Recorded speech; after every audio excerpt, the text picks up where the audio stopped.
علی پاک ارشاد فرماندے نے کہ جس وقت آپ کفن آپ نے دیتا گیا نا، علی پاک سارے صحابہ کرام عمر بن خطاب دی زیارت واسطے آئے ہوئے نے، علی پاک بھی آپ نے پتہ چلیا کہ آپ بھی آئے. آپ نے نا حضرت عباس دے کندھے تے ہاتھ رکھ کے نا علی پاک نے نا ہاتھ رکھ کے نا شان عمر بن خطاب دی بیان شروع فرما دیتے.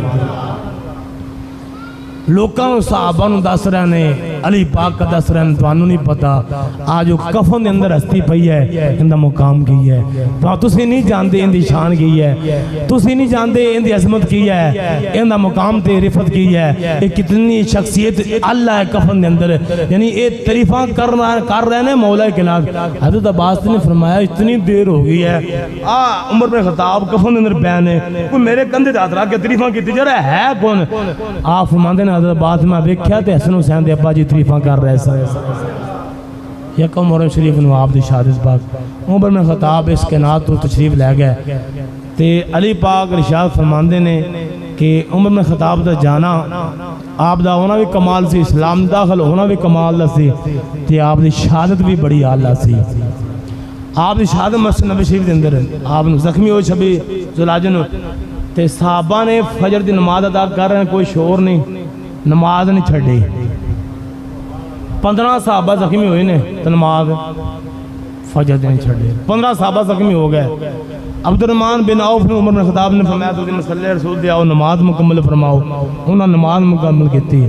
تے دیکھو اپنی تو ایک دو صبح ہوندی ہے نا فجر ٹائم، صحابہ نے اندازہ لاؤ کوئی ایک صحابی بھی پیچھے نہیں رہندا سی، بھری ہوئی مسجد نبی شریف میں. یہ تو پچھلے صحابہ نے پتہ نہیں چلیا آج اگے معاملہ کی ہویا ہے. سکون دے نال صحابہ نے اطمینان دے نال نماز ادا فرمائی ہے، سارے صحابہ نے. تے آ وقت حاکم سن عمر بن خطاب تے نماز آپ بڑھاندے سن. وقت دے بادشاہ سن تے نماز کون بڑھاندے سن؟ وقت دے بادشاہ ابو بکر صدیق تے نماز مصلے تے، وقت دے حاکم عمر بن خطاب نماز مصلے تے، وقت دے بادشاہ نے عثمان غنی نماز مصلے تے صحابہ بڑھاندے سن. وقت دے بادشاہ حاکم مولا علی سن تے نمازاں پوریاں 5 بڑھاندے سن. معلوم ہوندہ ہے حاکم بادشاہ نمازی ہوئے نا تو بے حیائی نہیں ہوندی، فاشی نہیں ہوندی، پھر آیا جو ہے نا وہ بے نمازی نہیں ہوندی. حاکم بعد جماعت نماز ادا کرائے نا، حاکم نو امام ہونا چاہیے، بادشاہ نو حافظ ہونا چاہیے، بادشاہ نو جناب اللہ عالم دین ہونا چاہیے، بادشاہ نو مفتی ہونا چاہیے، بادشاہ نو جناب شیخ الحدیث ہونا چاہیے. ایسی پہلا زمانہ. آپ عمر بن خطاب آپ کی کسی نے گورنر مقرر فرماندے سن نا، حافظ یا مفتی نو آپ فرمایا کرتے سن.